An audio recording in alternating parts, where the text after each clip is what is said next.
Varma group of കമ്പനീസിന്റെ 100% ഓഹരികളും അനുബന്ധ സ്ഥാപനങ്ങളുടെ പൂർണ്ണ അധികാരങ്ങളും ഇന്ത്യയിലും വിദേശത്തുമുള്ള കോടിക്കണക്കിന് രൂപ വിലമതിക്കുന്ന മറ്റു സ്വത്തുക്കളും എന്റെ ഒരേയൊരു പേരക്കുട്ടിയായ ആദിത്യവർമ്മയ്ക്ക് നൽകാൻ ഞാൻ ആഗ്രഹിക്കുന്നു. എയർ കണ്ടീഷൻ ചെയ്ത ആ വലിയ മുറിയിലെ നിശബ്ദതയെ ഭേദിച്ചുകൊണ്ട് ഫാമിലി ലോയർ വിശ്വനാഥൻ മേനോന്റെ ശബ്ദം മുഴങ്ങി. 30കളുടെ തുടക്കത്തിൽ നിൽക്കുന്ന വില കൂടിയ സ്യൂട്ടണിഞ്ഞ ആദിത്യവർമ്മയുടെ ചുണ്ടിൽ ഒരു പുച്ഛച്ചിരി വിരിഞ്ഞു. ഇതൊക്കെ എനിക്കല്ലാതെ പിന്നെ ആർക്ക്? അവന്റെ കണ്ണുകൾ അത് വിളിച്ചു പറയുന്നുണ്ടായിരുന്നു. അവന്റെ അച്ഛന്റെയും അമ്മയുടെയും മരണശേഷം വർമ്മ കുടുംബത്തിൽ അവനല്ലാതെ മറ്റൊരാൾ ഉണ്ടായിരുന്നില്ല. മുത്തശ്ശി ലക്ഷ്മി അമ്മ കഴിഞ്ഞയാഴ്ച ലോകത്തോട് വിട പറഞ്ഞപ്പോൾ ആ സാമ്രാജ്യത്തിന്റെ അധിപൻ താൻ മാത്രമാകുമെന്ന് അവൻ ഉറപ്പായിരുന്നു. വിശ്വനാഥൻ മേനോൻ ഒന്നു നിർത്തി കണ്ണടയൊന്ന് നേരെയാക്കി. എന്നിട്ട് ആ പ്രമാണത്തിലേക്ക് വീണ്ടും നോക്കി. പക്ഷേ അതിനൊരു വ്യവസ്ഥയുണ്ട്. ആദിത്യന്റെ പുരികങ്ങൾ ചെറുതായി ഒന്നുയർന്നു. ഒരു വ്യവസ്ഥയോ? അതെന്തായിരിക്കാം? എന്റെ പേരക്കുട്ടി ആദിത്യവർമ്മ ഈ വിൽപത്രം വായിക്കുന്ന തീയതി മുതൽ 1 വർഷത്തിനുള്ളിൽ വിവാഹിതനാകണം. വെറുമൊരു വിവാഹം പോരാ, അവൻ തിരഞ്ഞെടുത്ത പെൺകുട്ടിയോടൊപ്പം ഒരു കുടുംബസ്ഥനായി 1 വർഷം ജീവിക്കുകയും വേണം. ഈ കാലയളവിൽ അവൻ കമ്പനിയുടെ ദൈനംദിന കാര്യങ്ങളിൽ ശ്രദ്ധിക്കുകയും ഒരു സാധാരണ ഭർത്താവിനെ പോലെ തന്റെ ഉത്തരവാദിത്തങ്ങൾ നിറവേറ്റുകയും വേണം. ഈ വ്യവസ്ഥകൾ പാലിച്ചാൽ മാത്രമേ വർമ്മ ഗ്രൂപ്പിന്റെ സ്വത്തുക്കൾ അവന് പൂർണ്ണമായും കൈമാറുകയുള്ളൂ. അല്ലാത്തപക്ഷം എന്റെ മരണശേഷം 1 വർഷം കഴിയുമ്പോൾ എന്റെ മുഴുവൻ സ്വത്തുക്കളും വർമ്മ ഫൗണ്ടേഷന്റെ കീഴിലുള്ള വിവിധ ചാരിറ്റി പ്രവർത്തനങ്ങൾക്കായി നീക്കിവെക്കുന്നതാണ്. മുറിയിൽ സൂചി വീണാൽ കേൾക്കാവുന്ന നിശബ്ദത. ആദിത്യന്റെ മുഖത്തെ പുച്ഛച്ചിരി മാഞ്ഞുപോയിരുന്നു. പകരം അവിശ്വസനീയതയും പിന്നാലെ അടക്കാനാവാത്ത ദേഷ്യവും ഇരച്ചുകയറി. What the hell is this? അവൻ കസേരയിൽ നിന്ന് ചാടി എഴുന്നേറ്റു. ഇതൊരു തമാശയാണോ മിസ്റ്റർ മേനോൻ? എന്റെ മുത്തശ്ശിക്ക് ഭ്രാന്തായിരുന്നോ? ആദിത്യ, പ്ലീസ് ഇരിക്ക്, വിശ്വനാഥൻ മേനോൻ ശാന്തനായി പറഞ്ഞു. ഇത് ലക്ഷ്മി അമ്മയുടെ അവസാനത്തെ ആഗ്രഹമാണ്. ഇതിൽ മാറ്റങ്ങൾ വരുത്താൻ ഇനി നമുക്കാർക്കും സാധിക്കില്ല. വിവാഹമോ? ഞാനോ? അതും ഒരു കുടുംബസ്ഥനായി ജീവിക്കുകയോ? ഇംപോസിബിൾ.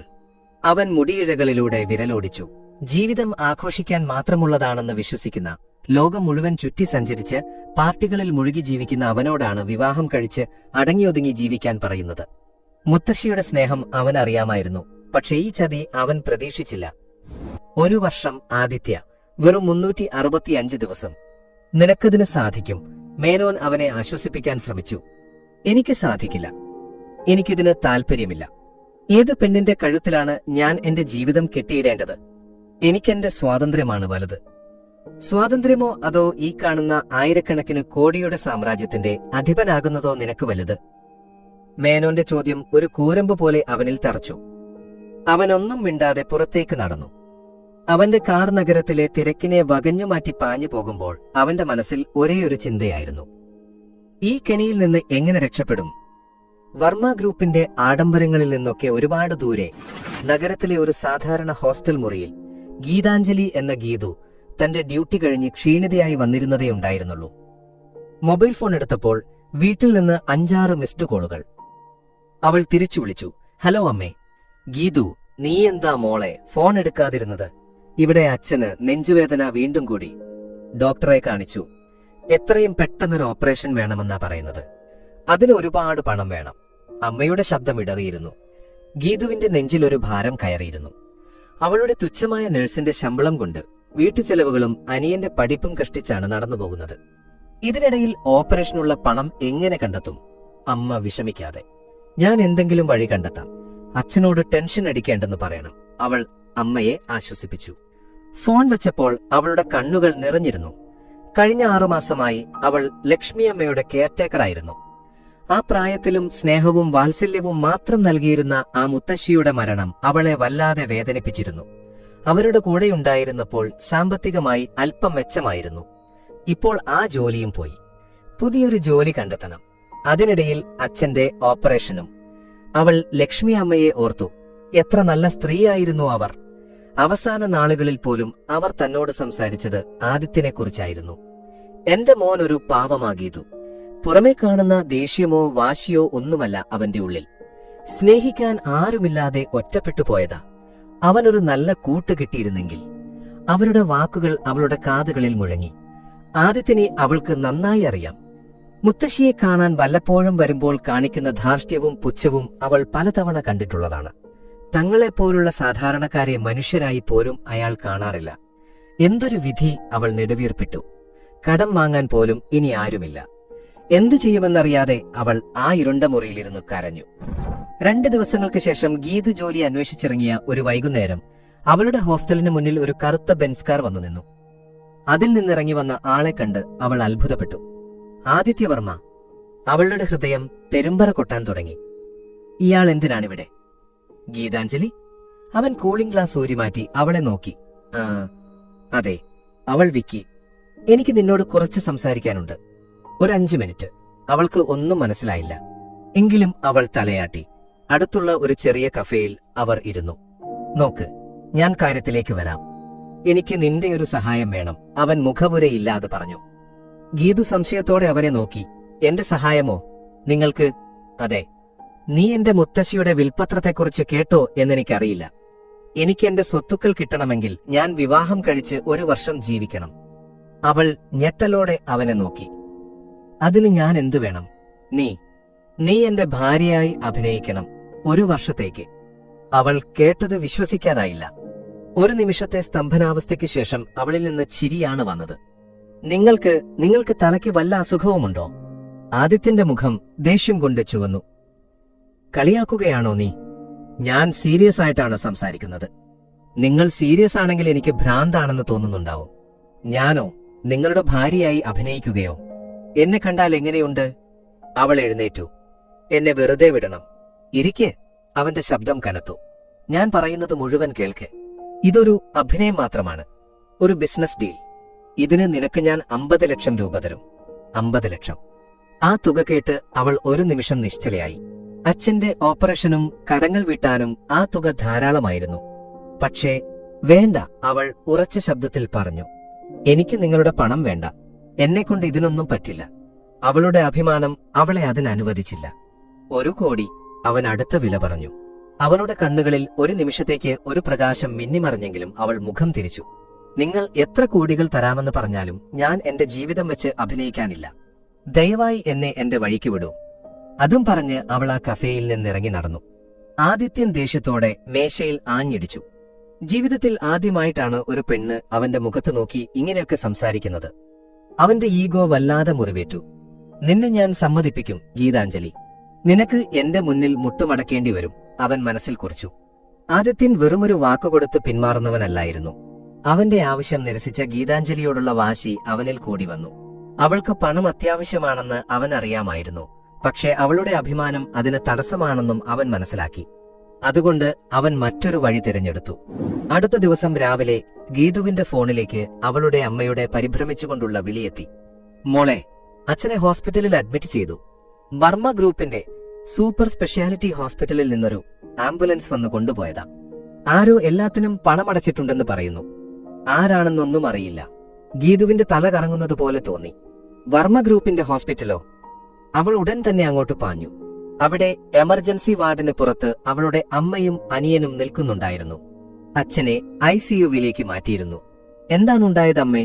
അറിയില്ല മോളെ. രാവിലെ അച്ഛന് കലശലായ വേദന വന്നു. നമ്മൾ എന്തു ചെയ്യുമെന്ന് അറിയാതെ ഇരിക്കുമ്പോഴാ ഈ ആംബുലൻസ് വന്നത്. അവര് പറഞ്ഞു, ഗീതാഞ്ജലിയുടെ അച്ഛനല്ലേ, എല്ലാ ഏർപ്പാടുകളും ചെയ്തിട്ടുണ്ടെന്ന്. ഗീതുവിന് കാര്യം മനസ്സിലായി. ഇത് ആരുടെ കളിയാണെന്ന് അവൾക്ക് വ്യക്തമായിരുന്നു. അവൾ ദേഷ്യത്തിൽ വിറച്ചുകൊണ്ട് പുറത്തേക്ക് നടന്നു. ഹോസ്പിറ്റലിന്റെ ലോബിയിൽ ഒരു രാജാവിനെ പോലെ കാലിന്മേൽ കാൽ കയറ്റിവെച്ച് അവൻ ഇരിക്കുന്നുണ്ടായിരുന്നു ആദിത്യവർമ്മ. അവൾ നേരെ അവന്റെ അടുത്തേക്ക് ചെന്നു. നിങ്ങൾ എന്താ വിചാരിച്ചത്? എന്റെ നിസ്സഹായത മുതലെടുക്കാമെന്നോ? എന്റെ അച്ഛനെ വെച്ച് വിലപേശാൻ മാത്രം തരം താഴ്ന്നവനാണോ നിങ്ങൾ? അവൻ ശാന്തനായി അവളെ നോക്കി. ഞാൻ വിലപേശുകയല്ല, സഹായിക്കുകയാണ് ചെയ്തത്. നിന്റെ അച്ഛനെ ഏറ്റവും നല്ല ചികിത്സയാണ് ഇപ്പോൾ കിട്ടുന്നത്. നിന്നെക്കൊണ്ട് സ്വപ്നം കാണാൻ പോലും പറ്റാത്ത ചികിത്സ. ഈ സഹായത്തിന് പകരമായി ഞാൻ എന്തു വേണമെന്ന് നിങ്ങൾ പറയാതെ തന്നെ എനിക്കറിയാം. പക്ഷേ ഇതിന്റെ ആവശ്യമില്ല. എന്റെ അച്ഛനെ ഞാൻ ഈ ഹോസ്പിറ്റലിൽ നിന്ന് മാറ്റും. അതിന് നിന്റെ കയ്യിൽ പണമുണ്ടോ? അവന്റെ ചോദ്യം ഒരു ചാട്ടവാറടി പോലെയായിരുന്നു. ഈ ഹോസ്പിറ്റലിലെ ഒരു ദിവസത്തെ ICU ചാർജ് എത്രയാണെന്ന് നിനക്കറിയാമോ? ഓപ്പറേഷന്റെ കാര്യം ഞാൻ പറയുന്നില്ല. നിന്റെ അച്ഛന്റെ ജീവനാണോ വലുത്, അതോ നിന്റെ ഈഗോ ആണോ? അവൾക്ക് മറുപടിയില്ലായിരുന്നു. കണ്ണുകളിൽ നിന്ന് കണ്ണുനീരൊഴുകി. ജീവിതത്തിൽ ഇത്രയധികം നിസ്സഹായയായി അവൾക്ക് തോന്നിയിട്ടില്ല. തീരുമാനിക്ക്, അവൻ എഴുന്നേറ്റു. ഞാൻ നിനക്ക് 2 ദിവസം സമയം തരാം. ഒന്നുകിൽ എന്റെ ഭാര്യയായി അഭിനയിക്കാൻ സമ്മതിക്കുക, അല്ലെങ്കിൽ നിന്റെ അച്ഛന്റെ ചികിത്സ പാതി വഴിയിൽ നിന്നു പോകുന്നത് കണ്ടു നിൽക്കുക. The choice is yours. അവളെ ഒന്ന് തറപ്പിച്ചു നോക്കിയിട്ട് അവൻ പുറത്തേക്ക് നടന്നുപോയി. ഗീതു തളർന്ന് അടുത്തുള്ള കസേരയിലേക്കിരുന്നു. ആദിത്യൻ ഒരുക്കിയ കെണിയിൽ അവൾ പൂർണ്ണമായും അകപ്പെട്ടിരുന്നു. അടുത്ത 2 ദിവസങ്ങൾ ഗീതുവിന് നരകതുല്യമായിരുന്നു. ഒരു വശത്ത് അച്ഛന്റെ ജീവൻ, മറുവശത്ത് സ്വന്തം ആത്മാഭിമാനം. അവൾ ഒരുപാട് ചിന്തിച്ചു. ഒടുവിൽ അവൾക്കൊരു തീരുമാനമെടുക്കേണ്ടി വന്നു. അച്ഛന്റെ ജീവനേക്കാൾ വലുതായി അവൾക്കൊന്നുമില്ലായിരുന്നു. അവൾ ആദിത്യനെ വിളിച്ചു. ഞാൻ സമ്മതിച്ചു. അവളുടെ ശബ്ദം നേർത്തിരുന്നു. ഫോണിന്റെ മറുവശത്ത് ആദിത്യന്റെ ചുണ്ടിൽ ഒരു വിജയച്ചിരി വിരിഞ്ഞു. Good decision. നാളെ രാവിലെ എന്റെ ഓഫീസിലേക്ക് വാ. നമുക്ക് കാര്യങ്ങൾ സംസാരിക്കാം.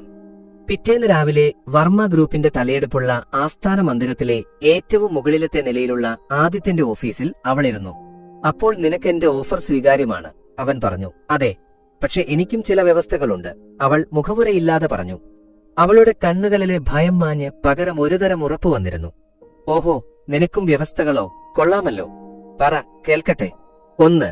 ഇതൊരു കരാർ മാത്രമാണ്. 1 വർഷത്തേക്കുള്ള ബിസിനസ് ഡീൽ. ഇതിൽ വ്യക്തിപരമായ ഒന്നിനും സ്ഥാനമില്ല. 2. ആവശ്യമില്ലാതെ എന്റെ ശരീരത്തിൽ തൊടാനോ എന്നോട് അപമര്യാദയായി പെരുമാറാനോ പാടില്ല. 3. കരാർ ഒപ്പിട്ടാലുടൻ നിങ്ങൾ വാഗ്ദാനം ചെയ്ത 1 കോടി രൂപ എന്റെ അക്കൗണ്ടിലേക്ക് മാറ്റണം. എന്റെ അച്ഛന്റെ ചികിത്സയ്ക്കും കുടുംബത്തിന്റെ ആവശ്യങ്ങൾക്കും വേണ്ടിയാണത്. 4.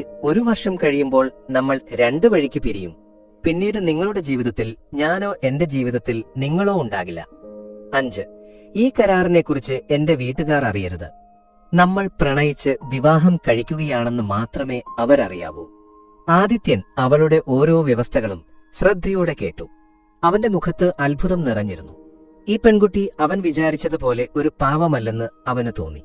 ഓക്കെ, അവനൊരു പുഞ്ചിരിയോടെ പറഞ്ഞു. എല്ലാ വ്യവസ്ഥകളും എനിക്ക് സമ്മതമാണ്. വിശ്വനാഥൻ മേനോൻ തയ്യാറാക്കിയ കരാർ പത്രങ്ങൾ അവരുടെ മുന്നിലേക്ക് വന്നു. 2 പേരും ഒപ്പുവെച്ചു. ഗീതാഞ്ജലി എന്ന സാധാരണ നഴ്സ് നിയമപരമായി 1 വർഷത്തേക്ക് ആദിത്യവർമ്മയുടെ ഭാര്യയായി അഭിനയിക്കാൻ തയ്യാറായി. Welcome to my world, Mrs Gitanjali Adityavarma, അവൻ കൈകൊടുത്തുകൊണ്ട് പുച്ഛത്തോടെ പറഞ്ഞു. അവൾ അവന്റെ കൈകളിൽ പിടിച്ചെങ്കിലും കണ്ണുകളിലേക്ക് നോക്കിയില്ല. ഒരു പുതിയ യുദ്ധം തുടങ്ങുകയായിരുന്നു. അധ്യായം 6. വർമ്മ മാൻഷനിലേക്ക്. കരാർ ഒപ്പിട്ടതിന്റെ പിറ്റേ ദിവസം തന്നെ ഗീതുവിന് ഹോസ്റ്റൽ ഒഴിയേണ്ടി വന്നു. ആദിത്യന്റെ ഡ്രൈവർ വന്ന് അവളെ വർമ്മ മാൻഷനിലേക്ക് കൂട്ടിക്കൊണ്ടുപോയി. നഗരത്തിന്റെ ഹൃദയഭാഗത്ത് ഏക്കറുകളോളം പരന്നുകിടക്കുന്ന ആ കൊട്ടാര സദൃശമായ വീടിന്റെ ഗേറ്റ് കടന്നപ്പോൾ അവൾക്ക് ശ്വാസം വിലങ്ങുന്നതുപോലെ തോന്നി.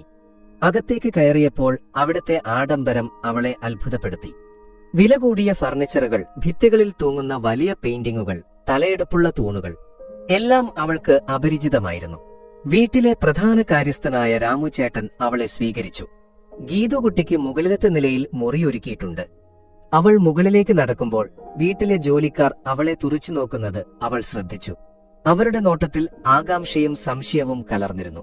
അവളുടെ മുറി ഒരു 5 സ്റ്റാർ ഹോട്ടലിലെ സ്യൂട്ട് പോലെ വിശാലമായിരുന്നു.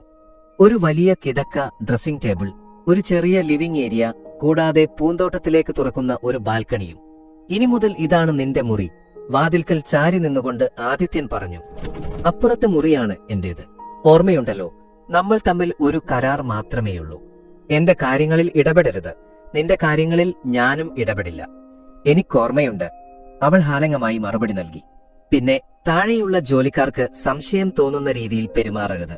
അവർക്ക് മുന്നിൽ നമ്മൾ പ്രണയ ജോഡികളാണ്. മനസ്സിലായി? അവൻ പോയതിനു ശേഷം അവൾ ആ മുറിയിലാകെ കണ്ണോടിച്ചു. ഈ വലിയ വീട്ടിൽ, ഈ ആഡംബരങ്ങൾക്ക് നടുവിൽ അവൾ തീർത്തും ഒറ്റപ്പെട്ടതുപോലെ തോന്നി. അവൾ ബാൽക്കണിയിലേക്ക് നടന്നു. താഴെ മനോഹരമായി പരിപാലിക്കുന്ന പൂന്തോട്ടം കാണാമായിരുന്നു. അവൾ ദീർഘമായി നിശ്വസിച്ചു. 1 വർഷം എങ്ങനെയും പിടിച്ചു നിൽക്കണം. ആദ്യത്തെ കുറച്ച് ദിവസങ്ങൾ അവർക്കിടയിൽ മഞ്ഞുപോലെ തണുത്തതായിരുന്നു. രാവിലെ ബ്രേക്ക്ഫാസ്റ്റ് ടേബിളിൽ വെച്ച് കാണുന്നതല്ലാതെ അവർ തമ്മിൽ സംസാരിച്ചില്ല. അവൻ അവന്റെ ബിസിനസ് തിരക്കുകളിലും അവൾ അവളുടെ ചിന്തകളിലും മുഴുകി. ഒരാഴ്ച കഴിഞ്ഞപ്പോൾ ആദിത്യൻ അവളോട് പറഞ്ഞു, നാളെ വൈകുന്നേരം വീട്ടിൽ ഒരു ചെറിയ പാർട്ടിയുണ്ട്. എന്റെ ചില അടുത്ത ബിസിനസ് സുഹൃത്തുക്കളും പിന്നെ കുറച്ച് ബന്ധുക്കളും വരും. നിന്നെ എല്ലാവർക്കും പരിചയപ്പെടുത്തണം. ഗീതുവിന്റെ നെഞ്ചിടിച്ചു. ഇതാണ് ആദ്യത്തെ പരീക്ഷണം. അവർ നമ്മളോട് പലതും ചോദിക്കും. നമ്മൾ എങ്ങനെ കണ്ടുമുട്ടി, എപ്പോൾ പ്രണയത്തിലായി എന്നൊക്കെ. അതിനൊരു കഥ വേണ്ടേ? അവൾ ചോദിച്ചു. വേണം. ലെറ്റ്സ് ക്രിയേറ്റ് വൺ, അവൻ പറഞ്ഞു. അന്ന് രാത്രി അവർ അവരുടെ പ്രണയകഥ മെനയാൻ തുടങ്ങി. നമ്മൾ കണ്ടുമുട്ടിയത് മുത്തശ്ശിയുടെ അടുത്തുവെച്ചാണ്. നിന്നെ എനിക്ക് ആദ്യ കാഴ്ചയിൽ തന്നെ ഇഷ്ടമായി, ആദിത്യൻ തുടങ്ങി. അതൊന്നും വേണ്ട, കുറച്ചുകൂടി വിശ്വസനീയമായ എന്തെങ്കിലും വേണം, ഗീതു ഇടയ്ക്ക് കയറി. നിങ്ങളൊരു ധിക്കാരിയാണ്. എന്നെപ്പോലൊരു സാധാരണ പെൺകുട്ടിയെ നിങ്ങൾ ആദ്യ കാഴ്ചയിൽ ഇഷ്ടപ്പെടുകയൊന്നുമില്ല. അവളുടെ മറുപടി കേട്ട് ആദിത്യന് ദേഷ്യം വന്നു. പിന്നെ നീ തന്നെ പറ. നമ്മൾ മുത്തശ്ശിയുടെ കാര്യങ്ങൾ പറഞ്ഞ് എപ്പോഴും വഴക്കായിരുന്നു. നിങ്ങളുടെ ധാർഷ്ട്യം എനിക്കിഷ്ടമല്ലായിരുന്നു. എന്റെ നേരെ വാ, നേരെ പോ സ്വഭാവം നിങ്ങൾക്കും. പതിയെ പതിയെ ആ വഴക്കുകൾക്കിടയിൽ എപ്പോഴോ നമ്മൾ പരസ്പരം മനസ്സിലാക്കി തുടങ്ങി. അങ്ങനെയാവട്ടെ കഥ. ആദിത്യൻ അവളെ അത്ഭുതത്തോടെ നോക്കി. Not bad. നിനക്ക് കഥയൊക്കെ ഉണ്ടാക്കാൻ അറിയാമല്ലോ. പാർട്ടിയുടെ ദിവസം ഗീതു മനോഹരമായ ഒരു സാരി ഉടുത്ത് താഴേക്ക് വന്നു. അവളെ കണ്ടപ്പോൾ ആദിത്യൻ ഒരു നിമിഷം നോക്കി നിന്നുപോയി. അവൾ സുന്ദരിയായിരുന്നു. പാർട്ടിയിൽ വെച്ച് ആദിത്യൻ അവളെ എല്ലാവർക്കും പരിചയപ്പെടുത്തി. Meet Gitanjali, my fiancée. എല്ലാവരും അവരെ അഭിനന്ദിച്ചു. എന്നാൽ ആദിത്യന്റെ അമ്മാവന്റെ മകനായ വിക്രം വർമ്മയുടെ നോട്ടം അത്ര ശരിയായിരുന്നില്ല. പണ്ടുമുതലേ ആദിത്യനോട് അസൂയയും സ്വത്തിൽ കണ്ണുമുള്ളവനായിരുന്നു വിക്രം. അപ്പോൾ ഇതാണ് ആ ഭാഗ്യവതി. വിക്രം പുഞ്ചിരിയോടെ അവരുടെ അടുത്തേക്ക് വന്നു. എങ്ങനെയാണ് നിങ്ങൾ കണ്ടുമുട്ടിയത്? ആദിയെപ്പോലൊരു പ്ലേബോയിയെ നിന്നെപ്പോലൊരു സിമ്പിൾ പെൺകുട്ടി എങ്ങനെ വീഴ്ത്തി? അവന്റെ ചോദ്യത്തിൽ പരിഹാസം നിറഞ്ഞിരുന്നു. ആദിത്യൻ മറുപടി പറയുന്നതിനു മുൻപ് ഗീതു ശാന്തമായി പറഞ്ഞു, ചിലർക്ക് വീഴ്ത്താൻ മാത്രമല്ല, സ്നേഹം കൊണ്ട് നേരെയാക്കാനും അറിയാം വിക്രമേട്ട. അവളുടെ മറുപടി വിക്രമിന്റെ മുഖം കറുപ്പിച്ചു. ആദിത്യൻ ഞെട്ടലോടെ അവളെ നോക്കി. ഈ പെൺകുട്ടി അവനെ അത്ഭുതപ്പെടുത്തിക്കൊണ്ടേയിരിക്കുകയാണ്. പാർട്ടിയിലുടനീളം അവൾ വളരെ ആത്മവിശ്വാസത്തോടെ പെരുമാറി. തന്ത്രപരമായ ചോദ്യങ്ങൾക്ക് ബുദ്ധിപരമായ മറുപടി നൽകി. അന്ന് രാത്രി പാർട്ടി കഴിഞ്ഞ് എല്ലാവരും പോയപ്പോൾ ആദിത്യൻ അവളോട് പറഞ്ഞു, താങ്ക്സ്, ഇന്ന് നീ നന്നായി കൈകാര്യം ചെയ്തു. അവന്റെ വാക്കുകളിലെ ആത്മാർത്ഥത അവൾ തിരിച്ചറിഞ്ഞു. അവൾ ചെറുതായൊന്ന് പുഞ്ചിരിച്ചു. ഒരുപക്ഷെ ഈ കരാർ ജീവിതം അത്ര മോശമാകില്ലായിരിക്കാം. പക്ഷേ വിക്രമിന്റെ സംശയം നിറഞ്ഞ കണ്ണുകൾ ഒരു അപകട സൂചന നൽകുന്നുണ്ടായിരുന്നു. അധ്യായം 8. അപ്രതീക്ഷിത ട്വിസ്റ്റ്. പാർട്ടി കഴിഞ്ഞ് ഒരാഴ്ച പിന്നിട്ടു. ആദിത്യൻ കമ്പനി കാര്യങ്ങളിൽ കൂടുതൽ ശ്രദ്ധിക്കാൻ തുടങ്ങിയിരുന്നു. ഗീതുവാകട്ടെ ആ വലിയ വീട്ടിലെ ഏകാന്തതയുമായി പൊരുത്തപ്പെടാൻ ശ്രമിക്കുകയായിരുന്നു. അച്ഛന്റെ ഓപ്പറേഷൻ വിജയകരമായി കഴിഞ്ഞതിന്റെ ആശ്വാസം അവൾക്കുണ്ടായിരുന്നു. അവർക്കിടയിലെ മഞ്ഞുരുകി തുടങ്ങിയിരുന്നില്ലെങ്കിലും പരസ്പരം ഒരു ബഹുമാനം രൂപപ്പെട്ടു തുടങ്ങിയിരുന്നു. അങ്ങനെയിരിക്കെ ഒരു ദിവസം രാവിലെ വിശ്വനാഥൻ മേനോൻ വർമ്മ മാൻഷനിലേക്ക് വന്നു. അദ്ദേഹത്തിന്റെ മുഖത്ത് ഗൗരവവും എന്നാൽ ഒളിപ്പിച്ചുവെച്ച ഒരു ചിരിയുമുണ്ടായിരുന്നു. ആദിത്യ, ഗീതാഞ്ജലി, നിങ്ങളോട് വളരെ പ്രധാനപ്പെട്ട ഒരു കാര്യം പറയാനുണ്ട്. എന്താണ് അങ്കിൾ? ആദിത്യൻ ചോദിച്ചു. മേനോൻ ഒരു കവർ അവന് നേരെ നീട്ടി. ഇതൊന്ന് വായിക്കൂ. അതൊരു കത്തായിരുന്നു. ആദിത്യൻ അത് തുറന്നു വായിക്കാൻ തുടങ്ങി. അവന്റെ മുഖം വിവർണമാകുന്നത് ഗീതു ശ്രദ്ധിച്ചു. ദിസ് ഇസ് ഇംപോസിബിൾ, അവൻ അലറി. ഇതെങ്ങനെ സംഭവിക്കും? എന്താ ആദിത്യ, എന്താ കത്തിൽ? ഗീതു ആകാംക്ഷയോടെ ചോദിച്ചു. അവൻ ആ കത്ത് അവൾക്ക് നേരെ എറിഞ്ഞു. അവൾ അതെടുത്ത് വായിച്ചു. അവളുടെ കണ്ണുകൾ അത്ഭുതം കൊണ്ട് വിടർന്നു. അത് ലക്ഷ്മി അമ്മയുടെ കൈപ്പടയായിരുന്നു.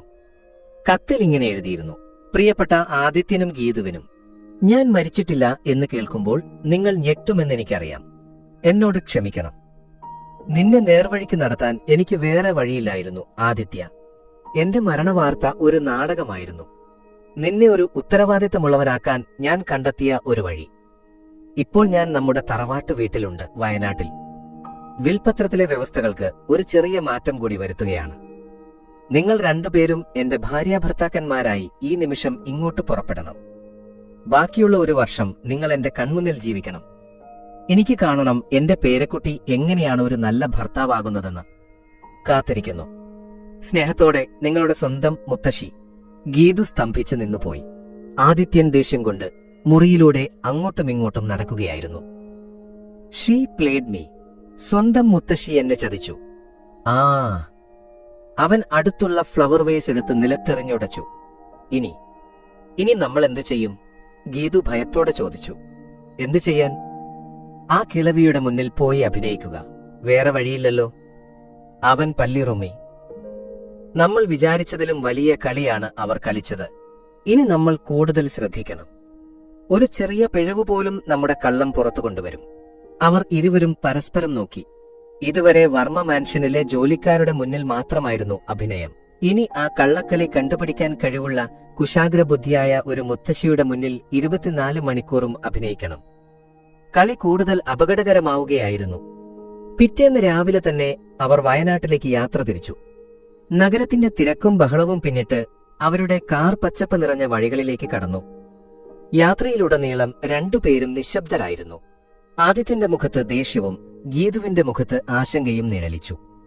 വയനാട്ടിലെ കുന്നുകളും തേയിലത്തോട്ടങ്ങളും പിന്നിട്ട് ഒരു ചെറിയ ഗ്രാമത്തിന്റെ ഹൃദയഭാഗത്തുള്ള വർമ്മ തറവാടിന്റെ മുന്നിൽ കാർ നിന്നു. ഓടിട്ട തടിയിൽ തീർത്ത കൊത്തുപണികളുള്ള പഴമയുടെ പ്രൗഢി വിളിച്ചോതുന്ന ഒരു വലിയ വീട്. അതിനു ചുറ്റും മനോഹരമായ പൂന്തോട്ടവും പച്ചക്കറിത്തോട്ടവും. അവർ കാറിൽ നിന്നിറങ്ങിയപ്പോൾ ഉമ്മറത്തെ ചാരുകസേരയിലിരുന്ന് ലക്ഷ്മി അമ്മ അവരെ നോക്കി പുഞ്ചിരിച്ചു. ആ പുഞ്ചിരിയിൽ ഒരു വിജയഭാവം ഒളിഞ്ഞിരിപ്പുണ്ടെന്ന് ആദിത്യന് തോന്നി. വാ മക്കളെ, ഞാൻ നിങ്ങളെ കാത്തിരിക്കുകയായിരുന്നു. അവർ എഴുന്നേറ്റു. ആദിത്യന് ഇഷ്ടമില്ലാതെ അവരുടെ കാലിൽ തൊട്ട് വന്ദിച്ചു. ഗീതുവും അതുപോലെ ചെയ്തു. ക്ഷീണിച്ചില്ലേ? അകത്തേക്ക് വരൂ. അകത്തെത്തിയപ്പോൾ തറവാട്ടിലെ കാര്യസ്ഥനായ ഗോപാലൻ ചേട്ടൻ അവർക്ക് കുടിക്കാൻ ഇളനീർ നൽകി. ഗോപാല, മക്കളുടെ മുറി ഒരുക്കിയിട്ടില്ലേ? ലക്ഷ്മി അമ്മ ചോദിച്ചു. ഉവ്വമ്മേ, മുകളിലത്തെ തെക്കേ മുറി. അയ്യോ, തെക്കേ മുറിയോ? അത് ആദിത്യന് ചെറുപ്പത്തിലേ ഇഷ്ടമല്ലല്ലോ. അവന് കാറ്റും വെളിച്ചവുമുള്ള വടക്കേ മുറിയല്ലേ ഇഷ്ടം. ആ മുറി തന്നെ കൊടുക്ക്, മുത്തശ്ശി പറഞ്ഞു. ആദിത്യൻ ഞെട്ടി. തറവാട്ടിലെ ഏറ്റവും വലിയ മുറിയാണ് വടക്കേ മുറി, ഒറ്റമുറി. മുത്തശ്ശി, അത് ഞങ്ങൾ 2 മുറി, അവൻ പറയാൻ ശ്രമിച്ചു. അതെന്തിനാ മോനെ 2 മുറി? പുതിയതായി കല്യാണം കഴിഞ്ഞ പിള്ളേര് ഒരുമിച്ചല്ലേ കിടക്കേണ്ടത്? എന്റെയും നിന്റെ മുത്തശ്ശന്റെയും മുറിയായിരുന്നു അത്. ആ മുറിയിൽ താമസിക്കുമ്പോൾ നിങ്ങൾക്കിടയിൽ സ്നേഹം കൂടും, അവർ നിഷ്കളങ്കമായി പറഞ്ഞു. ആദിത്യനും ഗീതുവും നിസ്സഹായരായി പരസ്പരം നോക്കി. മുത്തശ്ശി ആദ്യത്തെ പണി തന്നു കഴിഞ്ഞു. അവർക്ക് ഒരുമിച്ച് ഒരു മുറിയിൽ താമസിക്കുകയല്ലാതെ വേറെ വഴിയില്ലായിരുന്നു. ഒരേ മുറിയിലെ ജീവിതം അവർക്ക് പുതിയ വെല്ലുവിളിയായിരുന്നു. ആ വലിയ മുറിയുടെ ഒരറ്റത്ത് ആദിത്യനും മറ്റേ അറ്റത്ത് ഗീതുവും തങ്ങളുടെ സാമ്രാജ്യം സ്ഥാപിച്ചു. അവർക്കിടയിൽ വരയ്ക്കാത്ത ഒരു അതിർത്തിയുണ്ടായിരുന്നു. മുത്തശ്ശിയുടെ പരീക്ഷണങ്ങൾ അടുത്ത ദിവസം തന്നെ തുടങ്ങി. ഗീതുമോളെ പ്രഭാത ഭക്ഷണം കഴിക്കുന്നതിനിടയിൽ മുത്തശ്ശി വിളിച്ചു. ഇന്ന് ഉച്ചയ്ക്ക് മോള് ആദിക്കിഷ്ടപ്പെട്ട എന്തെങ്കിലും സ്പെഷ്യലായി ഉണ്ടാക്കണം. അവന് നിന്റെ കൈപുണ്യം എത്രത്തോളമുണ്ടെന്ന് ഞാനൊന്ന് അറിയട്ടെ. ഗീതു ഞെട്ടി. ആ ധിക്കാരിക്ക് എന്ത് ഭക്ഷണമാണ് ഇഷ്ടമെന്ന് അവൾക്കെങ്ങനെ അറിയാം? അവൾ സഹായത്തിനായി ആദിത്യനെ നോക്കി. അവൻ അവളെ കണ്ട് ഭാവം നടിക്കാതെ ഭക്ഷണം കഴിച്ചുകൊണ്ടിരുന്നു. അടുക്കളയിൽ കയറിയ അവൾ എന്തു ചെയ്യണമെന്നറിയാതെ നിന്നു. മുത്തശ്ശി അടുത്തു തന്നെയുണ്ടായിരുന്നു. അവൾ പതുക്കെ പച്ചക്കറികൾ അരിയാൻ തുടങ്ങി. എന്താ മോളെ ആലോചിക്കുന്നത്? അവന് മീൻ വിഭവങ്ങളോടാണ് കൂടുതൽ ഇഷ്ടം, പ്രത്യേകിച്ച് നല്ല തേങ്ങാപ്പാൽ ഒഴിച്ച മീൻ കറി. അത് നീ വെക്കുന്നത് കാണാൻ അവൻ ഒരുപാട് ഇഷ്ടമായിരിക്കും. മുത്തശ്ശി ഒരു ക്ലൂ കൊടുത്തു. ഗീതുവിന് ആശ്വാസമായി. അവൾ നല്ലൊരു മീൻകറിയും ചോറും തയ്യാറാക്കി. ഉച്ചയ്ക്ക് ഭക്ഷണം കഴിക്കാനിരുന്നപ്പോൾ ആദിത്യൻ മീൻകറി കൂട്ടിക്കഴിക്കുന്നത് കണ്ട് മുത്തശ്ശി ഗൂഢമായി പുഞ്ചിരിച്ചു. എങ്ങനെയുണ്ട് ആദിത്യ? കൊള്ളാം, അവൻ ഗീതുവിനെ നോക്കാതെ പറഞ്ഞു. പക്ഷേ അവന്റെ കണ്ണുകളിൽ ഒരു ചെറിയ തിളക്കമുണ്ടായിരുന്നു. അന്ന് വൈകുന്നേരം മുത്തശ്ശി അവരുടെ പഴയ വിവാഹ ആൽബവുമായി വന്നു. ഇരിക്കു മക്കളെ, അവർ അവരെ അടുത്തേക്ക് വിളിച്ചു. ഓരോ താളുകൾ മറിക്കുമ്പോഴും അവർ തന്റെയും ഭർത്താവിന്റെയും പ്രണയകഥകൾ പറഞ്ഞു. സ്നേഹമെന്ന് പറയുന്നത് വലിയ കാര്യങ്ങൾ ചെയ്യുന്നതല്ല, ചെറിയ ചെറിയ കരുതലുകളാണ്. ഒരു നോട്ടം, ഒരു വാക്ക്, അതിലൊക്കെയാണ് സ്നേഹം ഒളിഞ്ഞിരിക്കുന്നത്. അവരുടെ വാക്കുകൾ ആദിത്യന്റെയും ഗീതുവിന്റെയും ഹൃദയത്തിൽ തറച്ചു. ദിവസങ്ങൾ കടന്നുപോയി. ഒരു രാത്രി ആദിത്യന് കലശലായ പനി പിടിച്ചു. അവൻ വിറച്ച് പുതച്ചു മൂടിക്കിടന്നു. ഗീതു ഒരു നേഴ്സിന്റെ സഹജമായ വാസനയോടെ അവന്റെ അടുത്തേക്ക് ചെന്നു. നെറ്റിയിൽ തൊട്ടുനോക്കി. നല്ല ചൂടുണ്ടായിരുന്നു. അവൾ ഉടൻ തന്നെ തണുത്ത വെള്ളത്തിൽ തുണിമുക്കി അവന്റെ നെറ്റിയിലിട്ടു കൊടുത്തു. മരുന്ന് എടുത്തു നൽകി. രാത്രി മുഴുവൻ അവൾ ഉറങ്ങാതെ അവനരികിലിരുന്നു. പനിയുടെ മയക്കത്തിൽ ആദിത്യൻ കണ്ണു തുറന്നപ്പോൾ കാണുന്നത് തനിക്കു വേണ്ടി ഉറക്കമിളച്ചിരിക്കുന്ന ഗീതുവിനെയാണ്. ജീവിതത്തിൽ ആദ്യമായിട്ടായിരുന്നു തനിക്കു വേണ്ടി ഒരാൾ ഇങ്ങനെയൊക്കെ ചെയ്യുന്നത്. അവന്റെ അമ്മയ്ക്ക് പോലും അതിന് സമയം കിട്ടിയിരുന്നില്ല. അവന്റെ പരുക്കൻ ഹൃദയത്തിന്റെ കോണിൽ എവിടെയോ ഒരു നീരുറവ പൊട്ടുകയായിരുന്നു. അവനറിയാതെ അവളുടെ കയ്യിൽ മെല്ലെ പിടിച്ചു. അവൾ ഞെട്ടിക്കൈ പിൻവലിച്ചില്ല. ആ സ്പർശനത്തിൽ അവരുടെ കരാറിന്റെ അതിർവരമ്പുകൾ മാഞ്ഞു പോകുന്നത് രണ്ടുപേരും അറിയുന്നുണ്ടായിരുന്നു. ഇതെല്ലാം ജനലിന്റെ മറവിൽ നിന്ന് കണ്ടുകൊണ്ട് നിന്ന ലക്ഷ്മിയമ്മയുടെ കണ്ണുകൾ സന്തോഷം കൊണ്ട് നിറഞ്ഞു. തറവാട്ടിലെ ശാന്തമായ ദിനങ്ങൾക്കിടയിലേക്കാണ് ഒരു ദിവസം വിക്രം വർമ്മയുടെ കാർ പൊടി പറത്തിക്കൊണ്ടുവന്നത്. മുത്തശ്ശിയെ കാണാനെന്ന വ്യാജേനയാണ് വരവെങ്കിലും അവന്റെ യഥാർത്ഥ ലക്ഷ്യം ആദിത്യനെയും ഗീതുവിനെയും നിരീക്ഷിക്കുകയായിരുന്നു. പാർട്ടിയിൽ വെച്ച് ഗീതു നൽകിയ മറുപടി അവന്റെ ഈഗോയെ വല്ലാതെ മുറിവേൽപ്പിച്ചിരുന്നു. ഈ ബന്ധത്തിൽ എന്തോ ഒരു ചീഞ്ഞുനാറ്റമുണ്ടെന്ന് അവൻ ഉറച്ചു വിശ്വസിച്ചു. ഹോ, ഇതാണല്ലേ തറവാട്, നല്ല അന്തരീക്ഷം, റൊമാൻസിനൊക്കെ പറ്റിയ സ്ഥലം, അവൻ അകത്തേക്ക് വന്നുകൊണ്ടാക്കിയ ചിരിയോടെ പറഞ്ഞു. ആദിത്യൻ അവനെ രൂക്ഷമായി നോക്കി. നീ എന്താ ഇവിടെ? അതെന്താടാ, എനിക്കിവിടെ വന്നാൽ മുത്തശ്ശിയെ കാണാൻ വന്നതാ. പിന്നെ നിന്റെ പുതിയ ജീവിതം എങ്ങനെയുണ്ടെന്നറിയാനും ഒരാകാംക്ഷ. വിക്രമിന്റെ വരവ് വീട്ടിലെ അന്തരീക്ഷം മാറ്റി. അവൻ അവരോട് കുത്തി ചോദ്യങ്ങൾ ചോദിക്കാൻ തുടങ്ങി. എന്താ ഗീതു, ഹണിമൂണിനൊന്നും പോയില്ലേ? അതോ വയനാട്ടിൽ തന്നെയാണോ ഹണിമൂൺ? ഞങ്ങൾക്ക് യാത്രകളേക്കാൾ മുത്തശ്ശിയോടൊപ്പം സമയം ചെലവഴിക്കുന്നതാണ് ഇഷ്ടം, ഗീതു പതറാതെ മറുപടി പറഞ്ഞു. അവൻ ഗീതുവിനെ തനിച്ചു കിട്ടിയപ്പോൾ വീണ്ടും ചോദ്യങ്ങൾ തുടർന്നു. നിന്റെ വീട്ടുകാരെയൊന്നും ഇങ്ങോട്ട് കാണുന്നില്ലല്ലോ. അവർക്ക് ഈ ബന്ധത്തിൽ താല്പര്യമില്ലേ? അതോ അവരെയൊന്നും ഇങ്ങോട്ടടുപ്പിക്കാൻ ആദിക്ക് നാണക്കേടാണോ? എന്റെ അച്ഛന് സുഖമില്ലാത്തതുകൊണ്ടാണ് അവർ വരാത്തത്. ഉടൻ തന്നെ വരും. അവൾ ഒഴിഞ്ഞുമാറി. വിക്രമിന്റെ കുതന്ത്രങ്ങൾ അവിടെയും തീർന്നില്ല. ഒരു ദിവസം എല്ലാവരും ഒരുമിച്ചിരുന്ന് സംസാരിക്കുമ്പോൾ അവൻ വിഷയം അവരുടെ പ്രണയത്തിലേക്ക് തിരിച്ചുവിട്ടു. ആദി, നീ ഗീതുവിനെ പ്രപ്പോസ് ചെയ്തത് എങ്ങനെയായിരുന്നു? സിനിമയിലൊക്കെ കാണുന്നത് പോലെ മുട്ടിലിരുന്ന് മോതിരമൊക്കെ കൊടുത്താണോ?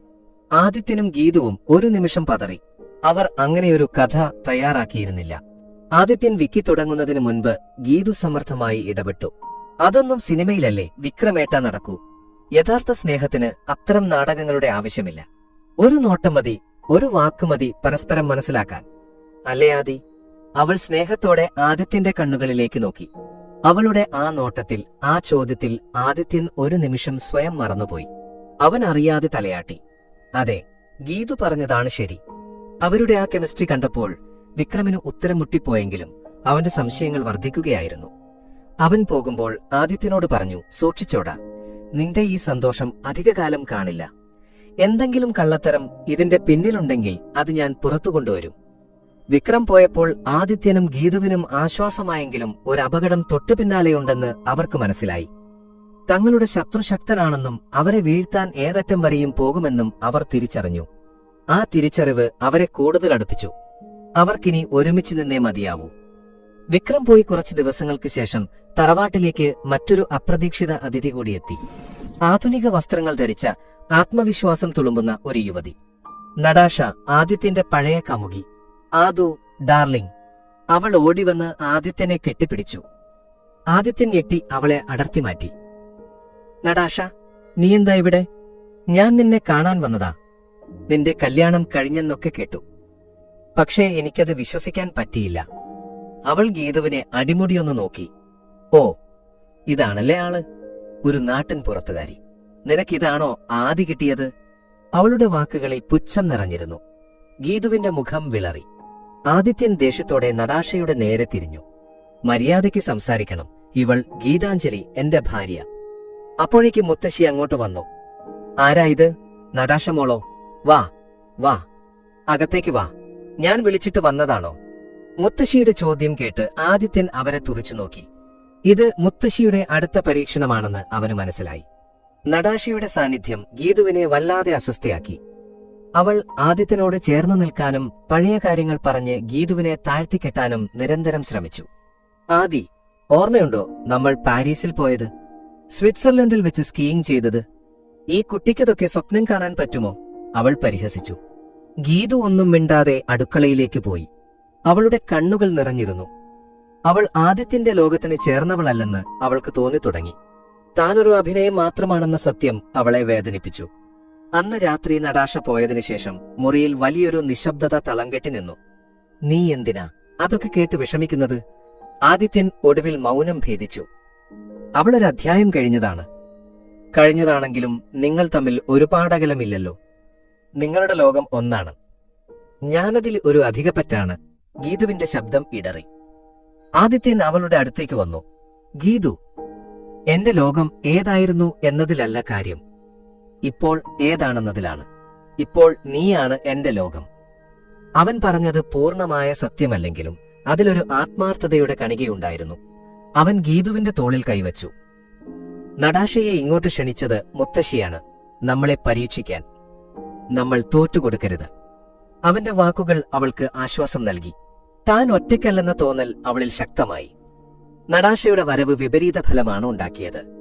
അത് ആദിത്യനെയും ഗീതുവിനെയും കൂടുതൽ അടുപ്പിച്ചു. ഒരു പൊതുശത്രുവിനെ നേരിടുന്നവരെ പോലെ അവർ ഒരു ടീമായി മാറി. ഒരു രാത്രി പുറത്ത് നല്ല മഴ പെയ്യുന്നുണ്ടായിരുന്നു. മുറിയിലെ നിശബ്ദതയെ ഭേദിച്ചുകൊണ്ട് ആദിത്യൻ സംസാരിച്ചു തുടങ്ങി. എന്റെ അച്ഛനെയും അമ്മയെയും കുറിച്ച് നിനക്കെന്തറിയാം? ഗീതു ഒന്നും മിണ്ടിയില്ല. അവർക്ക് ബിസിനസ് മാത്രമായിരുന്നു ലോകം. പണം, പാർട്ടികൾ, പ്രശസ്തി. അതിനിടയിൽ അവർക്ക് സ്വന്തം മകനെ ഓർക്കാൻ സമയം കിട്ടിയില്ല. എനിക്ക് ഓർമ്മ വെച്ച നാൾ മുതൽ ഞാൻ വളർന്നത് ആയമാരുടെ കൂടെയാണ്. സ്നേഹം എന്താണെന്ന് ഞാൻ അറിഞ്ഞിട്ടില്ല. അതുകൊണ്ടായിരിക്കാം എനിക്കാരോടും സ്നേഹം തോന്നാത്തത്, ഒരു ബന്ധങ്ങളിലും വിശ്വാസമില്ലാത്തത്. ആദ്യമായി ആദിത്യൻ തന്റെ ഉള്ളു തുറക്കുകയായിരുന്നു. അവന്റെ ശബ്ദത്തിലെ വേദന ഗീതു തിരിച്ചറിഞ്ഞു.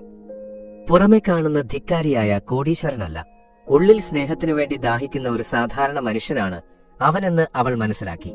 എന്റെ മുത്തശ്ശി മാത്രമായിരുന്നു എനിക്കുണ്ടായിരുന്നത്. പക്ഷെ മുത്തശ്ശിക്കും ബിസിനസ് തിരക്കുകൾ ഉണ്ടായിരുന്നു. അതുകൊണ്ടാണ് ഞാൻ ഇങ്ങനെയായത്. ഒരു ഉത്തരവാദിത്വവുമില്ലാത്തവൻ. അവൻ പുച്ഛത്തോടെ ചിരിച്ചു. അങ്ങനെയല്ല, ഗീതു ആദ്യമായി അവനെ തിരുത്തി. നിങ്ങൾ അങ്ങനെയൊരു മനുഷ്യനല്ല. നിങ്ങളുടെ ഉള്ളിൽ നല്ലൊരു മനസ്സുണ്ട്. ഞാൻ കണ്ടിട്ടുണ്ടത്. അവളുടെ വാക്കുകൾ അവനെ അത്ഭുതപ്പെടുത്തി. അവൻ അവളെ തന്നെ നോക്കിയിരുന്നു. ഇനി നീ പറ, നിന്റെ സ്വപ്നമെന്താണ്? അവൾ ഒരു നിമിഷം മടിച്ചു. പിന്നെ പറഞ്ഞു, എനിക്കൊരു ചെറിയ ക്ലിനിക്ക് തുടങ്ങണം, പാവപ്പെട്ടവരെ സഹായിക്കാൻ. എന്റെ അച്ഛനെ പോലെ പണമില്ലാത്തതുകൊണ്ട് ചികിത്സ കിട്ടാതെ ആരും വിഷമിക്കരുത്. അവളുടെ കണ്ണുകളിലെ തിളക്കം അവൻ ശ്രദ്ധിച്ചു. അവളുടെ സ്വപ്നങ്ങൾക്ക് പണത്തേക്കാൾ മൂല്യമുണ്ടെന്ന് അവന് തോന്നി. നമ്മുടെ കരാർ കഴിയുമ്പോൾ നിന്റെ സ്വപ്നം ഞാൻ നടത്തിത്തരും, അവൻ പറഞ്ഞു. വേണ്ട, അവൾ പെട്ടെന്ന് പറഞ്ഞു. എന്റെ സ്വപ്നം ഞാൻ എന്റെ അധ്വാനം കൊണ്ട് നേടും. അതാണ് അതിന്റെ വിജയം. അവളുടെ ആത്മാഭിമാനം അവനെ വീണ്ടും ആകർഷിച്ചു. ആ രാത്രി അവർക്കിടയിലെ കരാറിന്റെ മതിലുകൾ പൂർണ്ണമായും തകർന്നു വീഴുകയായിരുന്നു. പകരം പരസ്പര ബഹുമാനത്തിന്റെയും മനസ്സിലാക്കലിന്റെയും ഒരു പാലം പണിയപ്പെട്ടു. അടുത്തയാഴ്ച ഗ്രാമത്തിലെ അമ്പലത്തിലെ ഉത്സവമായിരുന്നു. ചെണ്ടമേളവും തെയ്യവും കഥകളിയുമൊക്കെയായി നാടാകെ ആഘോഷത്തിമിർപ്പിലായിരുന്നു. മക്കളെ, നിങ്ങൾ രണ്ടുപേരും കൂടി ഉത്സവത്തിന് പോയിട്ട് വാ, മുത്തശ്ശി അവരോട് പറഞ്ഞു. ആദിത്യന് ഒട്ടും താല്പര്യമുണ്ടായിരുന്നില്ല. മുത്തശ്ശി, ഈ ബഹളത്തിലേക്കൊന്നും നീ ഒറ്റയ്ക്കല്ലല്ലോ പോകുന്നത്, ഗീതു കൂടെയില്ലേ? അവൾക്ക് നാടും രീതികളുമൊക്കെ കാണിച്ചു കൊടുക്ക്. നല്ല ഭർത്താക്കന്മാർ അങ്ങനെയൊക്കെയാണ്, മുത്തശ്ശി ചിരിയോടെ പറഞ്ഞു. അവർക്ക് പോകാതിരിക്കാനായില്ല. ഗീതു മനോഹരമായ ഒരു പട്ടുപാവാടയും ബ്ലൗസും അണിഞ്ഞു. മുല്ലപ്പൂ ചൂടി. ആദിത്യൻ ഒരു വെള്ളമുണ്ടും ഷർട്ടും ധരിച്ചു. കണ്ണാടിയിൽ നോക്കിയപ്പോൾ അവനവനെ തന്നെ അപരിചിതമായി തോന്നി. അവർ ഒരുമിച്ച് ഉത്സവപ്പറമ്പിലൂടെ നടന്നു. ആൾക്കൂട്ടവും ബഹളവും അവനെ ശ്വാസം മുട്ടിച്ചെങ്കിലും ഗീതുവിന്റെ മുഖത്തെ സന്തോഷം കണ്ടപ്പോൾ അവനതെല്ലാം മറന്നു. അവൾ ഒരു കൊച്ചുകുട്ടിയെപ്പോലെ ഓരോ കാഴ്ചകളും കണ്ട് അത്ഭുതപ്പെട്ടു. അയ്യോ, അങ്ങോട്ട് നോക്കിയേ! കഥകളി അവൾ അവന്റെ കയ്യിൽ പിടിച്ചു വലിച്ചു. അവൻ അവൾക്ക് വളകൾ വാങ്ങിക്കൊടുത്തു. അവളുടെ കൈകളിൽ അത് അണിയിക്കുമ്പോൾ അവന്റെ വിരലുകൾ വിറച്ചു. അവൾക്കു വേണ്ടി ഒരു മാല വാങ്ങി അവളുടെ കഴുത്തിലണിയിച്ചു. ആ നിമിഷങ്ങളിൽ അവർ തങ്ങൾ അഭിനയിക്കുകയാണെന്ന കാര്യം മറന്നുപോയിരുന്നു. തിരക്കിനിടയിൽ ആരോ ഗീതുവിന്റെ ദേഹത്ത് മനഃപൂർവ്വം തട്ടി. അവൾ ഞെട്ടി നിലവിളിച്ചു. അടുത്ത നിമിഷം ആദിത്യൻ ഒരു പുലിയെപ്പോലെ ആ മനുഷ്യന്റെ കോളറിൽ പിടിച്ചിരുന്നു. ധൈര്യമുണ്ടെങ്കിൽ ഒന്നുകൂടി അവളെ തൊടടാ, അവൻ ആക്രോശിച്ചു. അവന്റെ ഒരൊറ്റ അടിയിൽ ആ മനുഷ്യൻ നിലത്തു വീണു. എന്റെ ഭാര്യയെ തൊടാൻ മാത്രം വളർന്നോടാ നീ? ആദിത്യൻ അലറി. ചുറ്റും കൂടിയ ആളുകൾ അവരെ തുറച്ചു നോക്കി. ഗീതു പേടിച്ച് അവന്റെ കയ്യിൽ പിടിച്ചു. വേണ്ട ആദി, നമുക്ക് പോകാം. അവളുടെ ശബ്ദം കേട്ടാണ് അവന് ബോധം വന്നത്. അവൻ ചെയ്തതെന്താണെന്ന് ഓർത്തപ്പോൾ അവന് തന്നെ അത്ഭുതം തോന്നി. എന്റെ ഭാര്യ എന്ന വാക്ക് അവന്റെ ഹൃദയത്തിൽ നിന്നാണ് വന്നത്. അവൻ അവളെയും കൊണ്ട് ആൾക്കൂട്ടത്തിൽ നിന്ന് പുറത്തേക്ക് നടന്നു. വയനാട്ടിൽ ആദിത്യനും ഗീതുവും അറിയാതെ മറ്റൊരു നാടകം അരങ്ങേറുകയായിരുന്നു. വിക്രം വർമ്മ തന്റെ അന്വേഷണം ഗീതുവിന്റെ നാട്ടിലേക്ക് വ്യാപിപ്പിച്ചിരുന്നു. അവൻ അവളുടെ വീട് കണ്ടെത്തി. ഒരു ദിവസം രാവിലെ അവൻ ഗീതുവിന്റെ വീട്ടിലെത്തി. അവളുടെ അമ്മയും അനിയനും മാത്രമേ അവിടെ ഉണ്ടായിരുന്നുള്ളൂ. ഞാൻ ആദിത്യന്റെ കസിനാണ്. ഗീതുവിന്റെ വിവാഹത്തിൽ പങ്കെടുക്കാൻ പറ്റിയില്ല. അതുകൊണ്ട് നേരിട്ട് വന്ന് ആശംസകൾ അറിയിക്കാമെന്ന് കരുതി അവൻ സൗമ്യനായി സംസാരിച്ചു തുടങ്ങി. അവന്റെ പെരുമാറ്റത്തിൽ അവർ വീണുപോയി. അവൻ അവർക്ക് വില കൂടിയ സമ്മാനങ്ങൾ നൽകി. സംസാരത്തിനിടയിൽ അവൻ തന്ത്രപരമായി അച്ഛന്റെ ഓപ്പറേഷന്റെ കാര്യം വിഷയമാക്കി. ഓപ്പറേഷനൊക്കെ കഴിഞ്ഞെന്ന് അറിഞ്ഞു. ഒരുപാട് പണം വേണ്ടി വന്നില്ലേ? ആദ്യം ഒരുപാട് സഹായിച്ചു കാണും അല്ലേ? അതെ മോനെ, ദൈവം പോലെ അവനാ പണം തന്നത്, അമ്മ പറഞ്ഞു. വിക്രമിന്റെ ചുണ്ടിൽ ഒരു ക്രൂരമായ ചിരി വിരിഞ്ഞു. അവൻ തന്നതല്ല അമ്മേ, നിങ്ങളുടെ മകളുടെ വിലയാണത്. 1 വർഷത്തേക്ക് അവന്റെ ഭാര്യയായി അഭിനയിക്കാൻ അവൾ വാങ്ങിയ വില 1 കോടി രൂപ. അതൊരു ഇടിത്തീ പോലെയാണ് ആ അമ്മയുടെയും മകന്റെയും കാതുകളിൽ പതിച്ചത്. അവർക്ക് വിശ്വസിക്കാനായില്ല. അല്ല, എന്റെ മോൾ അങ്ങനെയൊന്നും ചെയ്യില്ല. അമ്മ കരയാൻ തുടങ്ങി. വിശ്വസിക്കാൻ പ്രയാസമായിരിക്കും, പക്ഷേ ഇതാണ് സത്യം. വർമ്മ ഗ്രൂപ്പിന്റെ സ്വത്തുക്കൾ കിട്ടാൻ വേണ്ടിയുള്ള ഒരു നാടകം മാത്രമാണിത്. നിങ്ങളുടെ മകൾ പണത്തിനു വേണ്ടി നിങ്ങളെയും ചതിച്ചു. അവനൊരു വിഷസർപ്പത്തെ പോലെ അവരുടെ മനസ്സിൽ വിഷം കുത്തിവെച്ചു. അവൻ പോയതിനു ശേഷം ആ വീട് ഒരു മരണവീട് പോലെയായി. അമ്മയുടെ കരച്ചിൽ കണ്ട് ഗീതുവിന്റെ അനിയൻ അവളെ വിളിച്ചു. ചേച്ചി, ഇവിടെ വന്ന ആൾ പറഞ്ഞതൊക്കെ സത്യമാണോ? ചേച്ചി ഞങ്ങളെ വിൽക്കുകയായിരുന്നു. അവന്റെ ചോദ്യം ഒരു ശരം പോലെ ഗീതുവിന്റെ ഹൃദയത്തിൽ തുളച്ചു കയറി. അവൾക്ക് മറുപടി പറയാൻ വാക്കുകൾ കിട്ടിയില്ല. ഫോൺ കയ്യിൽ നിന്ന് താഴെ വീണു. അവൾ തളർന്നിരുന്നു പോയി. അവളുടെ കരച്ചിൽ കേട്ട് ആദിത്യൻ ഓടിവന്നു. ഗീതു, എന്തുപറ്റി? ആരാ വിളിച്ചത്? അവൾക്ക് സംസാരിക്കാൻ കഴിഞ്ഞില്ല. അവൻ അവളുടെ ഫോൺ എടുത്ത് കോൾ ലിസ്റ്റ് നോക്കി. വീട്ടിൽ നിന്നാണ് കോൾ വന്നതെന്ന് കണ്ടപ്പോൾ അവന് കാര്യം മനസ്സിലായി. വിക്രം. അവൻ പല്ലിറുമി. അവൻ തളർന്നിരിക്കുന്ന ഗീതുവിന്റെ അടുത്തേക്ക് ചെന്നു. ആദ്യമായി അവരുടെ കരാറിലെ എല്ലാ വ്യവസ്ഥകളെയും കാറ്റിൽ പറത്തിക്കൊണ്ട് അവൻ അവളെ ഇരുകൈകൾ കൊണ്ടും ചേർത്തു പിടിച്ചു. അവളുടെ തല അവന്റെ നെഞ്ചിൽ ചേർത്തുവെച്ചു.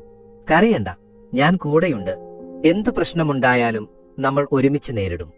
ഞാൻ നിന്നെ വിട്ടുകൊടുക്കില്ല. അവന്റെ നെഞ്ചിൽ കിടന്ന് അവൾ പൊട്ടിക്കരഞ്ഞു. ആ നിമിഷം അഭിനയത്തിന്റെ അവസാനത്തെ തിരശീലയും വീണു. അവരുടെ ഹൃദയങ്ങൾ ഒന്നായി തീരുകയായിരുന്നു. ആദിത്യന്റെ നെഞ്ചിൽ കിടന്ന് കരഞ്ഞു തളർന്ന ഗീതു പതിയെ ശാന്തയായി. അവന്റെ സാമീപ്യം അവൾക്ക് നൽകിയ ധൈര്യം ചെറുതായിരുന്നില്ല. നമ്മൾ എന്റെ വീട്ടിലേക്ക് പോകണം, അവൾ കണ്ണുകൾ തുടച്ചുകൊണ്ട് പറഞ്ഞു. എനിക്ക് അവരോട് എല്ലാം തുറന്നു പറയണം. അവരെ ഇനിയും തെറ്റിദ്ധാരണയിൽ നിർത്താൻ എനിക്ക് കഴിയില്ല. ആദിത്യൻ അവളുടെ മുഖം കൈകളിലെടുത്തു. നമ്മൾ പോകും, ഒരുമിച്ച് പോകും. എല്ലാത്തിനും ഉത്തരം നമ്മൾ ഒരുമിച്ച് നൽകും. അവരുടെ സംഭാഷണം വാതിലിന്റെ മറവിൽ നിന്ന് കേൾക്കുകയായിരുന്ന ലക്ഷ്മി അമ്മയുടെ ഹൃദയം നിറഞ്ഞു. വിക്രമിന്റെ നീക്കം അവർ പ്രതീക്ഷിച്ചിരുന്നില്ല. പക്ഷെ അത് തന്റെ കുട്ടികളെ കൂടുതൽ ഒന്നിപ്പിച്ചതിൽ അവർക്ക് സന്തോഷം തോന്നി. അവർ മുറിയിലേക്ക് കടന്നുവന്നു. നിങ്ങൾ പോകണം മക്കളെ. സത്യം എത്രയും പെട്ടെന്ന് അവർ അറിയുന്നതാണ് നല്ലത്. തെറ്റിദ്ധാരണകൾ ബന്ധങ്ങളെ നശിപ്പിക്കും. മുത്തശ്ശി, എല്ലാം അറിഞ്ഞിരുന്നല്ലേ? ഗീതു ചോദിച്ചു. ഉവ്വ് മോളെ, നിങ്ങളുടെ ഓരോ നോട്ടവും ഞാൻ ശ്രദ്ധിക്കുന്നുണ്ടായിരുന്നു. അഭിനയത്തിനുമപ്പുറം നിങ്ങളുടെ മനസ്സിൽ എന്താണ് സംഭവിക്കുന്നതെന്ന് എനിക്കറിയാമായിരുന്നു. ഇപ്പോൾ നിങ്ങൾ പോകേണ്ട സമയമാണ്. പോയി നിങ്ങളുടെ നിരപരാധിത്വം തെളിയിക്കൂ. അന്ന് ഉച്ചയ്ക്ക് തന്നെ അവർ ഗീതുവിന്റെ വീട്ടിലേക്ക് തിരിച്ചു. ആ ചെറിയ വീടിന്റെ മുന്നിൽ കാർ ചെന്ന് നിന്നപ്പോൾ ഗീതുവിന്റെ നെഞ്ചു പിടച്ചു. ആ വീട് മൂകമായിരുന്നു. വാതിൽ തുറന്നത് അവളുടെ അമ്മയായിരുന്നു. ഗീതുവിനെ കണ്ടതും അവരുടെ മുഖം ദേഷ്യം കൊണ്ട് ചുവന്നു. എന്നാൽ അവൾക്കൊപ്പം കൈപിടിച്ചു നിൽക്കുന്ന ആദിത്യനെ കണ്ടപ്പോൾ അവർ ഒരു നിമിഷം പകച്ചു. എന്തിനാ നീ ഇങ്ങോട്ട് വന്നത്? ഞങ്ങളെ എല്ലാവരുടെയും മുന്നിൽ നാണം കെടുത്തിയിട്ട് നിനക്ക് മതിയായില്ലേ? അമ്മയുടെ ശബ്ദം വിറച്ചു. അമ്മേ, ഞാൻ പറയുന്നത് കേൾക്ക്. എനിക്കൊന്നും കേൾക്കണ്ട. പണത്തിനു വേണ്ടി സ്വന്തം ജീവിതം വിൽക്കാൻ മാത്രം നീ വളർന്നോ? അകത്ത് കട്ടിലിൽ കിടക്കുകയായിരുന്ന അച്ഛൻ അവരുടെ ശബ്ദം കേട്ട് എഴുന്നേറ്റിരുന്നു. അദ്ദേഹത്തിന്റെ കണ്ണുകളിൽ വേദനയും നിരാശയും നിറഞ്ഞിരുന്നു. ഗീതുവിന്റെ അനിയൻ അവളെ രൂക്ഷമായി നോക്കിക്കൊണ്ട് മുറിയുടെ ഒരു കോണിൽ നിന്നു. അവർ ഒരു കുറ്റവാളിയെപ്പോലെ തലകുനിച്ചു നിന്നു. ആദിത്യൻ മുന്നോട്ട് വന്നു. അമ്മേ, ഇതിൽ ഗീതുവിനൊരു തെറ്റുമില്ല. എല്ലാ തെറ്റും എന്റേതാണ്. മുറിയിൽ തങ്ങി നിന്ന നിശബ്ദതയെ ഭേദിച്ചുകൊണ്ട് ആദിത്യൻ സംസാരിച്ചു തുടങ്ങി. നിങ്ങളുടെ മകളെ ഈ അവസ്ഥയിലേക്ക് തള്ളിവിട്ടത് ഞാനാണ്. എന്റെ സ്വാർത്ഥതയ്ക്ക് വേണ്ടി, എന്റെ സ്വത്തുക്കൾ നഷ്ടപ്പെടാതിരിക്കാൻ വേണ്ടി ഞാൻ അവളെ നിർബന്ധിക്കുകയായിരുന്നു. അവളുടെ നിസ്സഹായത ഞാൻ മുതലെടുത്തു. അച്ഛന്റെ ഓപ്പറേഷന്റെ കാര്യം പറഞ്ഞ് ഞാൻ അവളെ ഭീഷണിപ്പെടുത്തി. അവൻ പറഞ്ഞ ഓരോ വാക്കും കേട്ട് ഗീതുവിന്റെ വീട്ടുകാർ ഞെട്ടി. ഈ കരാറിന് സമ്മതിക്കുകയല്ലാതെ അവൾക്ക് വേറെ വഴിയില്ലായിരുന്നു. പക്ഷേ അവൾ നിങ്ങളുടെ മുന്നിൽ തലകുനിക്കാൻ ഇടവരുത്തിയത് എന്റെ തെറ്റാണ്. അതിന് ഞാൻ നിങ്ങളോട് മാപ്പ് ചോദിക്കുന്നു. അവൻ അവരുടെ മുന്നിൽ കൈകൂപ്പി. തുടക്കത്തിൽ ഇതൊരു കരാർ മാത്രമായിരുന്നു, ഒരു അഭിനയം. പക്ഷേ ഗീതുവിനോടൊപ്പം ജീവിച്ചു തുടങ്ങിയപ്പോഴാണ് ഞാൻ ജീവിതമെന്താണെന്ന് പഠിച്ചത്, സ്നേഹമെന്താണെന്നറിഞ്ഞത്. അവളുടെ നന്മയും സ്നേഹവും ആത്മാഭിമാനവും എന്നെ മാറ്റിമറിച്ചു. ഇപ്പോൾ എനിക്ക് എന്റെ സ്വത്തിനേക്കാൾ വലുത് അവളാണ്. അവൻ ഗീതുവിന്റെ നേരെ തിരിഞ്ഞ് അവളുടെ കൈകൾ പിടിച്ചു. ഗീതു, എല്ലാവരുടെയും മുന്നിൽ വെച്ച് ഞാൻ ചോദിക്കുകയാണ്. ഇതുവരെ നമ്മൾ അഭിനയിക്കുകയായിരുന്നു. പക്ഷെ ഇനി എനിക്ക് അഭിനയിക്കാൻ വയ്യ. എനിക്ക് നിന്നെ ഇഷ്ടമാണ്. എന്റെ ജീവിതകാലം മുഴുവൻ എന്റെ കൂടെ ജീവിക്കാൻ, എന്റെ ഭാര്യയായി വരാൻ നിനക്ക് സമ്മതമാണോ? അവന്റെ കണ്ണുകളിലെ ആത്മാർത്ഥത കണ്ട് ഗീതുവിന്റെ കണ്ണുകൾ നിറഞ്ഞു. ചുറ്റുമുള്ളതൊന്നും ശ്രദ്ധിക്കാതെ അവൾ അവന്റെ കൈകളിൽ മുറുകെ പിടിച്ചു. അവളുടെ മൗനം സമ്മതമായിരുന്നു. അമ്മേ, അച്ഛാ, ഞാൻ നിങ്ങളുടെ മകളെ പൊന്നുപോലെ നോക്കിക്കോളാം. ഒരിക്കലും അവളുടെ കണ്ണു നനയാൻ ഞാൻ സമ്മതിക്കില്ല. ഞങ്ങൾക്കൊരു അവസരം തരണം. ഗീതുവിന്റെ അച്ഛൻ ഒന്നും മിണ്ടാതെ അവരെ നോക്കി. അദ്ദേഹത്തിന്റെ മനസ്സിൽ ഒരു കൊടുങ്കാറ്റ് വീശുകയായിരുന്നു. ഗീതുവിന്റെ കുടുംബം എന്തു പറയണമെന്നറിയാതെ ആശയക്കുഴപ്പത്തിലായിരിക്കുമ്പോഴാണ് ആ വീടിന്റെ മുറ്റത്ത് മറ്റൊരു കാർ വന്നു നിന്നത്. അതിൽ നിന്നിറങ്ങി വന്ന ലക്ഷ്മി അമ്മയെ കണ്ട് എല്ലാവരും അത്ഭുതപ്പെട്ടു. അവർ നേരെ അകത്തേക്ക് വന്നു. എന്റെ കുട്ടികൾ കാരണം നിങ്ങൾക്കുണ്ടായ വിഷമത്തിന് ഞാൻ മാപ്പ് ചോദിക്കുന്നു. അവർ ഗീതുവിന്റെ അച്ഛനോടും അമ്മയോടും കൈകൂപ്പി. ഈ നാടകങ്ങളെല്ലാം ഒരുക്കിയത് ഞാനാണ്. എന്റെ പേരക്കുട്ടിയെ നേർവഴിക്ക് നടത്താൻ ഞാൻ കണ്ടെത്തിയ ഒരു വഴി. അവൻ പണത്തിന്റെ അഹങ്കാരത്തിൽ സ്നേഹബന്ധങ്ങളുടെ വിലയറിയാതെ പോകുന്നത് എനിക്ക് സഹിക്കാൻ കഴിഞ്ഞില്ല. അവനൊരു നല്ല ജീവിത പങ്കാളിയെ വേണമെന്ന് ഞാൻ ആഗ്രഹിച്ചു. ആ അന്വേഷണമാണ് എന്നെ ഗീതു മോളിൽ എത്തിച്ചത്. അവർ ഗീതുവിന്റെ അടുത്തേക്ക് ചെന്നു. ആദ്യമായി കണ്ടപ്പോൾ തന്നെ എനിക്ക് മനസ്സിലായി, ഇവളാണ് എന്റെ ആദ്യത്തിന് ചേർന്ന കുട്ടിയെന്ന്. അവളുടെ ക്ഷമയും സ്നേഹവും എന്റെ മോനെ മാറ്റിയെടുക്കുമെന്ന് എനിക്ക് ഉറപ്പായിരുന്നു. അതുകൊണ്ടാണ് ഞാൻ എന്റെ മരണവാർത്ത എന്ന കള്ളം പറഞ്ഞതും വിൽപത്രത്തിൽ അങ്ങനെയൊരു വ്യവസ്ഥ വെച്ചതും. എന്റെ കണക്കുകൂട്ടലുകൾ തെറ്റിയില്ല. അവർ പരസ്പരം സ്നേഹിച്ചു തുടങ്ങി. ആദിത്യനിപ്പോൾ പഴയ ആളല്ല. അവൻ സ്നേഹിക്കാൻ പഠിച്ചു, ഉത്തരവാദിത്തങ്ങൾ ഏറ്റെടുക്കാൻ പഠിച്ചു. നിങ്ങളുടെ മകൾ ഒരു കരാറിനും സമ്മതിച്ചതല്ല. അവൾ എന്റെ പേരക്കുട്ടിയുടെ ജീവിതം നേരെയാക്കാൻ സഹായിക്കുകയായിരുന്നു. അതിന് ഞാൻ അവളോട് കടപ്പെട്ടിരിക്കുന്നു. ഇനി നിങ്ങളുടെ എല്ലാം സമ്മതത്തോടെ എന്റെ പേരക്കുട്ടിയുടെ യഥാർത്ഥ ഭാര്യയായി വർമ്മ കുടുംബത്തിന്റെ നിലവിളക്കായി ഗീതുമോളെ ഞങ്ങൾക്ക് തരണം. മുത്തശ്ശിയുടെ വാക്കുകളിലെ സത്യസന്ധതയും സ്നേഹവും അവരുടെയെല്ലാം ഹൃദയത്തിൽ തൊട്ടു. ഗീതുവിന്റെ അച്ഛൻ പതിയെ കട്ടിലിൽ നിന്ന് എഴുന്നേറ്റു. അദ്ദേഹം ആദിത്യന്റെയും ഗീതുവിന്റെയും അടുത്തേക്ക് വന്നു.